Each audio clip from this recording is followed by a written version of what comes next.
Perkenalkan, namaku Laili Khalifatunasa dari jurusan Bimbingan Penyuluhan Islam.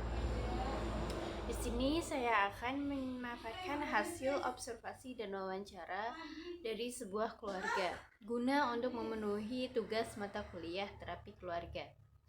Sebelumnya saya akan menceritakan konflik masalah keluarga tersebut.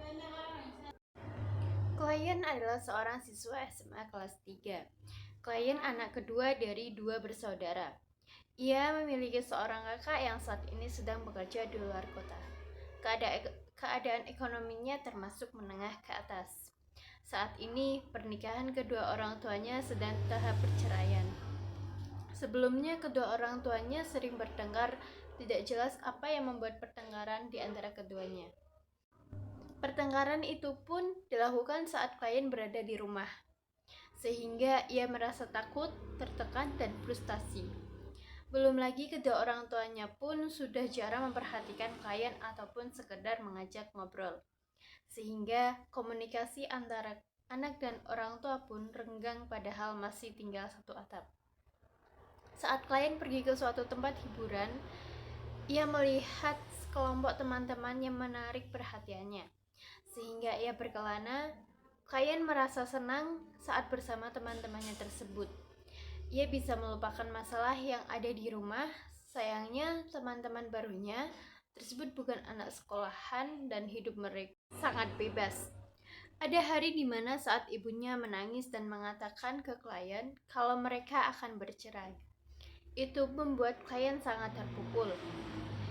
Ia tidak tahu harus berbuat apa. Klien menangis semalaman dan saat itu juga ayahnya pergi dari rumah untuk tinggal di rumah saudara.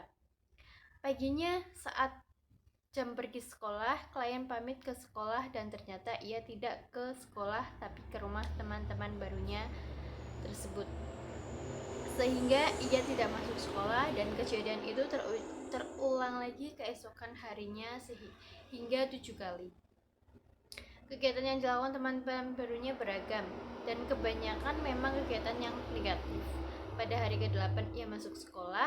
Karena ia mulai merasa ada yang tidak beres dengan teman-temannya tersebut, wali kelas melihat absensi klien yang 7 hari tidak masuk sekolah tanpa keterangan. Wali kelas kemudian segera melaporkan ke guru BK, sehingga guru BK memanggil klien untuk melakukan konseling. Setelah melewati proses konseling, guru BK menarik kesimpulan kalau ada masalah keluarga yang menjadi sumber ketidakhadiran klien sekolah. Dalam menangani konflik yang dihadapi oleh klien, terutama terkait dengan perceraian orang tua dan dampak pada kehadiran klien di sekolah, ada beberapa solusi yang dapat dilakukan. Yang pertama itu ada konseling individu bagi klien guna untuk membantu mengatasi perasaan takut, tertekan, dan frustasi yang dialami akibat situasi keluarganya. Kemudian ada konseling keluarga, di mana di sini melibatkan orang tua klien. Dalam sesi konseling keluarga dapat membantu membuka komunikasi yang terputus antara klien dan orang tuanya. Yang ketiga ada dukungan emosional. Dengan memberikan dukungan emosional yang kuat kepada klien sangat penting. Guru BK dan tenaga pendidik lainnya dapat memberikan perhatian ekstra dengan mendengarkan keluhan klien dan memberikan dorongan positif untuk membantu klien mengatasi kesulitan yang dihadapi. Yang keempat, pengembalian ke rutinitas penting untuk membantu klien kembali ke rutinitas sekolah yang stabil. Dan yang terakhir ada kerjasama dengan orang tua, di mana di sini melibatkan orang tua klien dalam proses penyelesaian masalah sangat penting. Nah, dari solusi tadi saya memperoleh masalah tersebut dapat dianalisis melalui terapi Boynian Family, di mana di dalam Boynian Family Therapy berfokus pada dinamika hubungan keluarga dan pola interaksi antara anggota keluarga.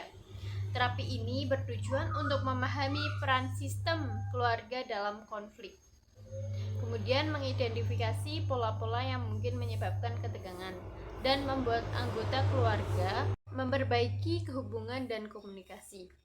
Permasalahan yang ada di keluarga ini menjelaskan bagaimana memelihara subsistem suami istri agar selalu harmonis. Jadi Ibu Parni mengalami permasalahan dengan suaminya dan anaknya yang kurang baik. Relasi yang kurang baik itu disebabkan karena sering bertengkar dan tidak tahu permasalahan yang diributkan. Hal tersebutlah yang menjadi alasan klien sering tidak masuk sekolah tanpa keterangan. Sekian dari saya, kurang lebihnya mohon maaf. Wassalamualaikum warahmatullahi wabarakatuh.